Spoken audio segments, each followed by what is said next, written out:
I'm so excited to be here. This is my first SaaS Connect. So if I haven't met you all yet, please come up, meet me afterwards, find me at the party. I want to hear all about your journey. I want to hear about your story. I want to learn about your business and maybe find some fun ways for us to collaborate together. So my name is Christine Lee, and I have the pleasure of leading a fantastic partnership organization at G2. And for those of you who, well, actually most of you already know G2 because it was noted earlier. I think Sue mentioned us. So, and you all probably have products and you're looking at those ratings. But I think what is important to note about our platform is really understanding why we exist. What's the value of reviews? And you see, when we look at research, 97% of consumers say that they consult a review before they make the purchase. Now that's in the B2C space. Let's think about how it translates into B2B. 94.5% of B2B buyers also say they read a review before committing to a purchase. And so what reviews do is it gives your customers the social proof they need to make an informed software purchase and to feel confident in that decision. And that is the backbone of G2. Our whole entire marketplace is built on this concept of gathering social proof for vendors and amplifying those social proof so that buyers can all make better informed decisions on their purchase. And when we build credibility for vendors through those social proofs, through those reviews, and raising those customer voices up, that drives more traffic to your product profile. It drives more traffic to the category profile. Those traffic then turns into buyer intent signals that you can then follow up with and identify in-market buyers who are looking for a solution today, not tomorrow, today.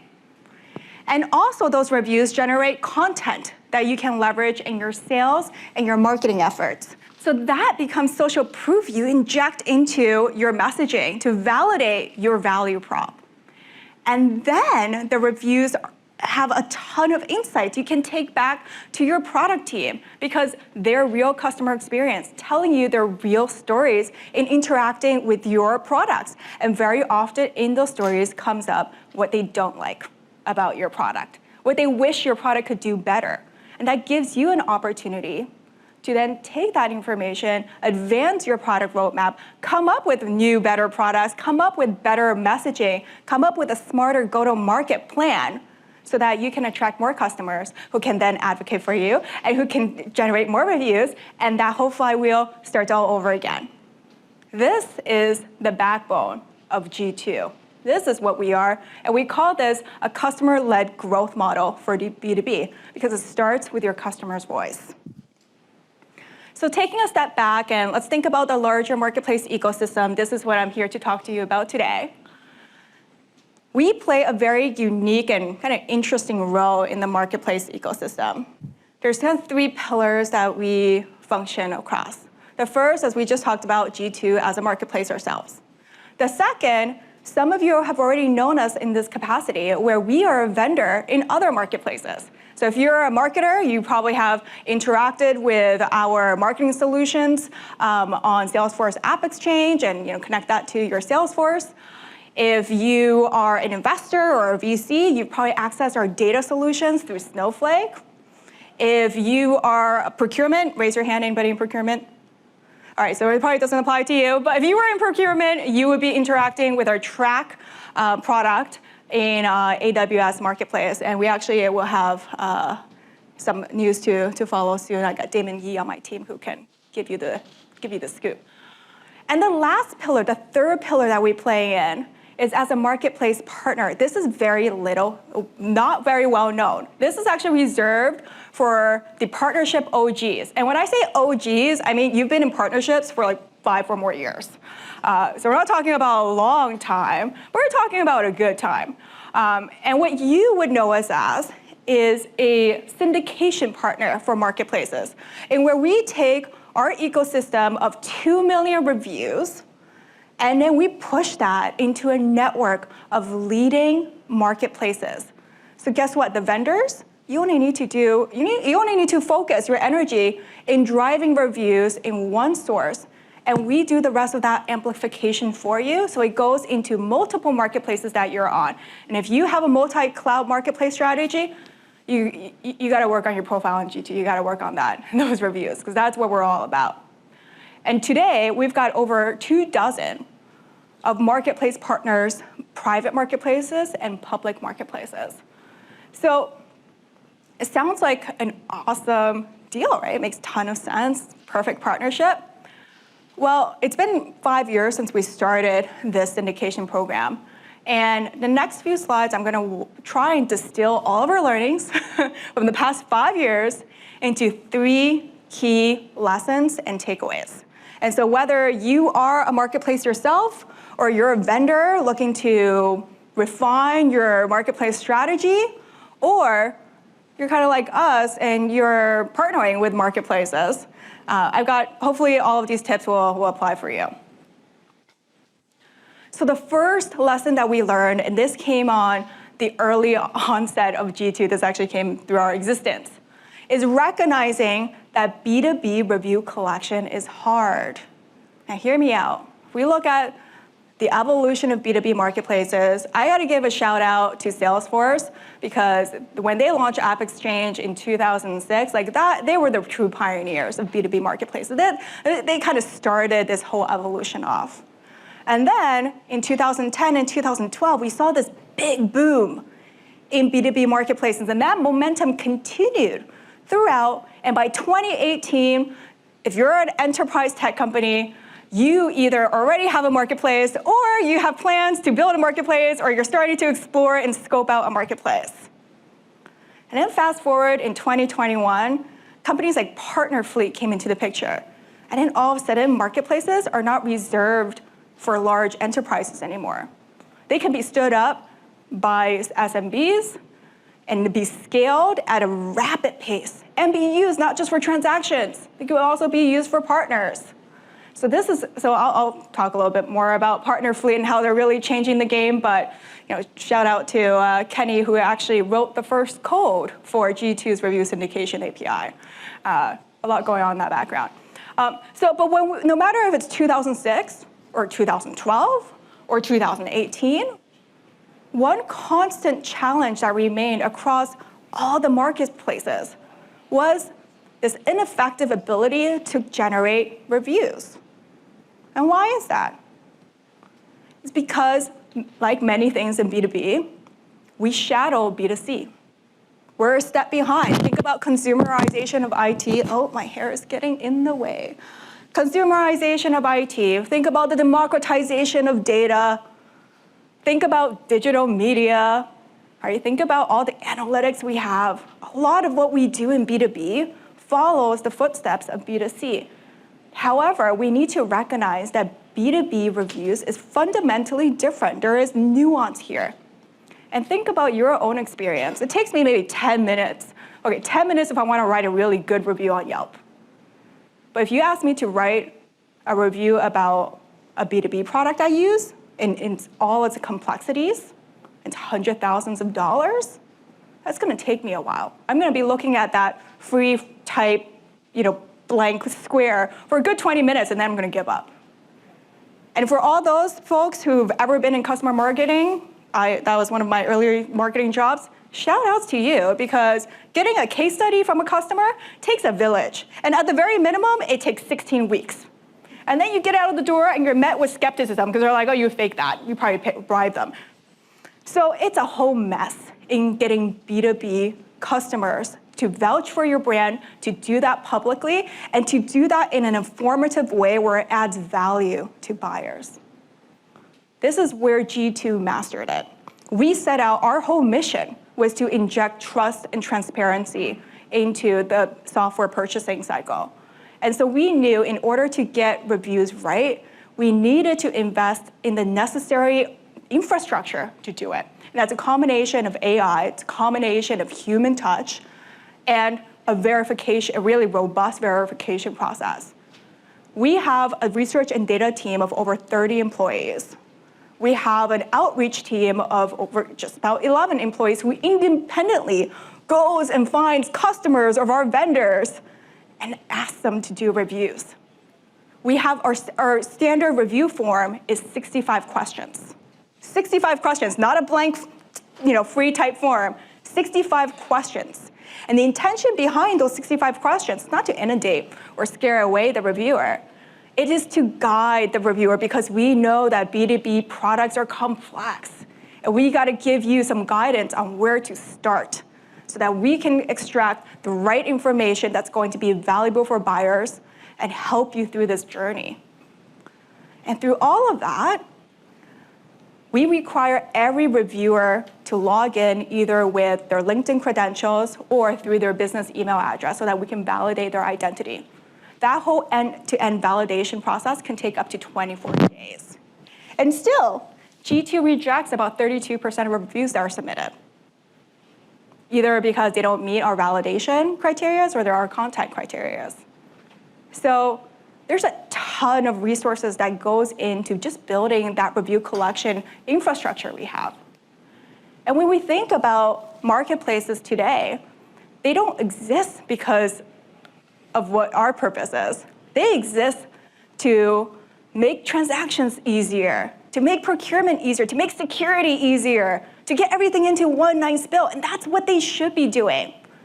So with our syndication program, what we do is we take the load of that review collection infrastructure off those marketplaces so they can focus on what they truly do best and what their vision is for their platforms.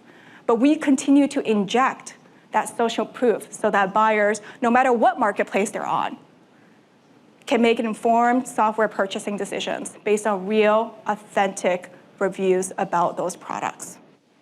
So that sounds like a win-win, right? Of course you would sign up. Well, it took us about 6 months to almost a year from when we started coming up with this program to locking in our first syndication partner, and that was with CDW. And the number one objection that we heard from marketplaces was, what do we do with negative reviews? Can we filter them out? What happens if vendors disagree and they complain? Who's going to handle the complaints? Can they overwrite the reviews? Can they write their own? And for a platform that was built on trust and transparency, we were like, that's a hard no. You can't filter reviews. You shouldn't filter reviews. And that's when we came to the realization that marketplaces and the general market needed education on negative reviews and the purpose for them. Just like life, your product ain't perfect, and your reviews won't be perfect either. Let me show you an example. This is my 2-year-old son, Eric. He's super sweet, and he is obsessed with these sensory board books. I don't know if you've ever played with them. They're actually pretty fun. And his favorite series is this never touch a dinosaur or never touch something wild and crazy you obviously should not touch, like an alligator. And I am an Amazon shopaholic, self-admitted. I should probably see someone about this. So Friday night, I'm scrolling through the next, another book to add to his 50-book collection. And I start looking up Never Touch a Dinosaur. And there's 2 very similar products on Amazon. One with perfect 5-star ratings, and the other one with 4.5-star ratings. How many of you think I bought the top book in the red with 5 stars? Anyone? Jason, that guy who I'm going to introduce myself to afterwards. Hello, sir. Good to see you. All right, anyone else? Sounds like 2. Now, and how many of you think I bought the bottom one that's in teal? All right, a lot more hands. You, sir, I'll meet you afterwards as well. Hello. So yeah, if you picked the bottom one, you're right. It was also kind of a dead giveaway with the color of the book that he was holding. He really enjoyed it. It's pretty much the same one. Anyways, that's the book I picked, and why did I do that? There was 345 ratings on that book versus 3 on the one on top. Those 345 ratings are from parents, are from aunts and uncles, are from friends. There is comfort in knowing that other people have purchased this book for their significant kid or friend or whoever. And there's a comfort in that. And then, in addition, because the rating is not perfect, I have the opportunity to dig into those negative ratings and see for myself if the things that they gave a negative rating on is what I'm aligned to, is what I actually care about. And you know what? A lot of those negative ratings are about packaging or like shipping being delayed. Well, that's going to happen on Amazon no matter what product you purchase. So for me, it was a no-brainer. I went with the bottom option. And I'm not the only one. 95% of buyers suspect that you've either faked your reviews or you've censored your reviews if they cannot find any negative reviews. The ideal star rating is 4.2 to 4.5. I'm not saying like purposely try and downgrade your 5-star rating, but I'm just saying if you get a 4 point whatever, don't freak out, it's good. And 82% of buyers are just like me. They go and they look specifically for the negative reviews during their purchase. That's because we find out a lot more insights. They're a lot more informative when we go through those negative reviews. So now, what do you do when you actually get a negative review? You definitely should not leave it. You definitely should not go and run and hide underneath a rock. It's not a good way. First thing you need to do is be responding to negative reviews. 37% of consumers have actually had a positive sentiment of a brand that responds to reviews. So you have an opportunity to turn that negative review around. The second, like I said earlier, there's so much good insight that comes from that negative review. Bring that back to your product and engineering team. Share that with your support team. Let them know what the issues and experiences your customers are facing so that they can tackle and they can fix it. The third is getting ahead of potential churn. Anybody been in sales, in sales? I know Sue was in sales. I mean, I was in sales. If my customer, if I've got a contract coming up in 6 months, I would want to know if they wrote me a negative review because I want to go in there and address that, right? You have an opportunity to avoid a churn if you see that review. And then the fourth is you have an opportunity to own up the negative. Show up as a company who's not perfect, as someone who is committed to growth. And show how you're going to work on those negative feedback and turn them into something positive. Domino's did a really great ad campaign a couple years ago where they took negative sentiments from their Twitter and other social media feed, and then they showed how they were addressing that and how they were turning their company around. They want a huge amount of market share back through that campaign. There's opportunity to turn negatives into positives. Okay, last and final lesson. This is going to be a little controversial. How am I doing on time, Jason? Am I still? I'm good. All right, awesome. We're having fun. Nothing free gets prioritized. Let me just back up and tell you why. So, we're having some really great success with a couple of our early syndication partners, and it was a win-win, obviously. It was a great deal for these marketplaces because they don't need to invest in the infrastructure and they're still able to inject trust and social proof into their platform. It's a great deal for vendors because now all of a sudden their reviews that they collect on G2 get so much more amplification, increases their reach. It's great for buyers because they have more information in the marketplaces that they want to choose to transact and research on. And it was great for G2 because it expanded our brand. It added SEO juice for us. And we're like, hey, we should just make it really easy for every marketplace to have syndicated reviews from G2. Let's lower the barrier to entry and just give it away for free, right? Guess how many marketplaces signed up for free? 0. Why is that? That's so weird, right? All right, let me show you my exhibit. This is my Peloton bike. My husband calls it the loneliest bike in the world. He's not wrong.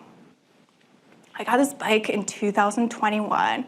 I have the good fortune of working for some really generous employers who gave us these monthly wellness stipends. And these wellness stipend, it rolls over a month, and then it cuts off at the end of the year, and you either use it or lose it, just like your marketing budgets at the end of the year. So of course, I'm gonna use it, right? The only thing is that it was 2021. All of the gyms in my area were closed. I also just gave birth. So if there's ever a good reason to not exercise, I'm saying exercise is important, but if there was a good reason, it was 1, global pandemic, 2, carry around a 9-pound baby for 9 months. And that was what happened to me. So it was December 28th. I had a good healthy wellness budget that I needed to spend before it expired in a week. And I made an impulse buy and got a Peloton with my company's money. Set it up, it was beautiful, perfectly lit. Even came with a 1-month free subscription to Peloton classes. Guess how many times I rode that bike since 2021? I must look really fit.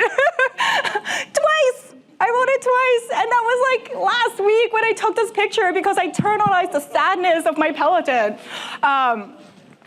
So why is that? Why do we take free things for granted? Why do we not prioritize free things?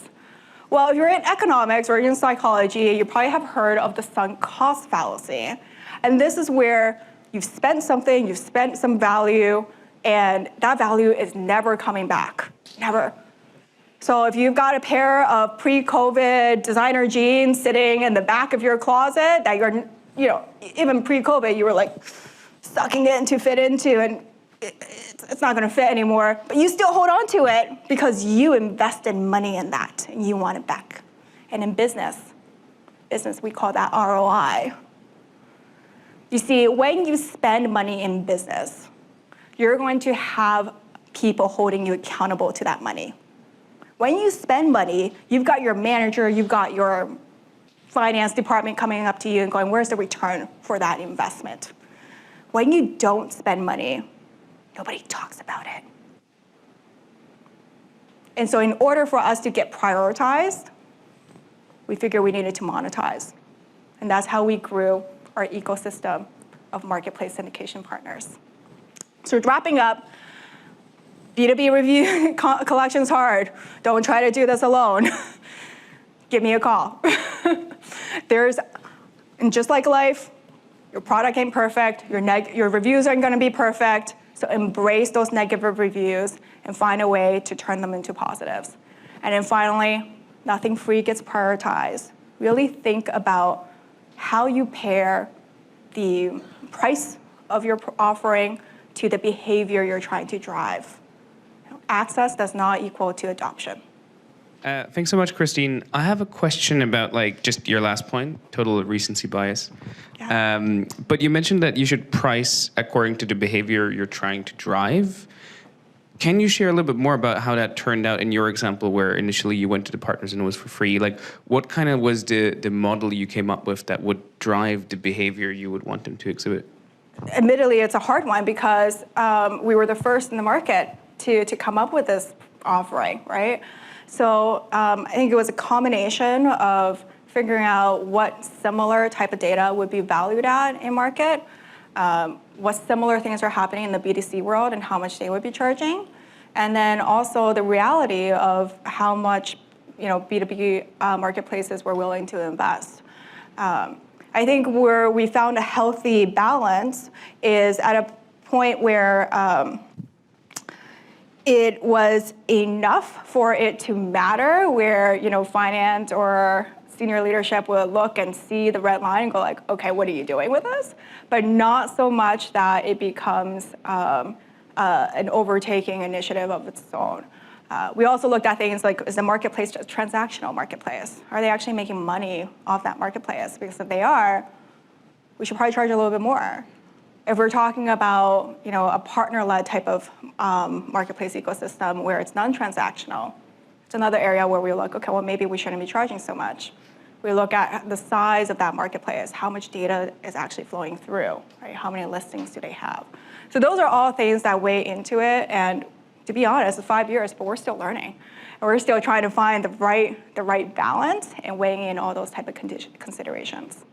A lot of times, reviews are probably easier to get a negative review than it is a positive. Do you guys have creative ways that you're getting folks to review the products? Yeah, that's a great question. So what I showed earlier was, our 11-person outreach team that is collecting reviews on behalf of G2, not behalf of the vendor. That's one stream. We have two other avenues that you can generate reviews from.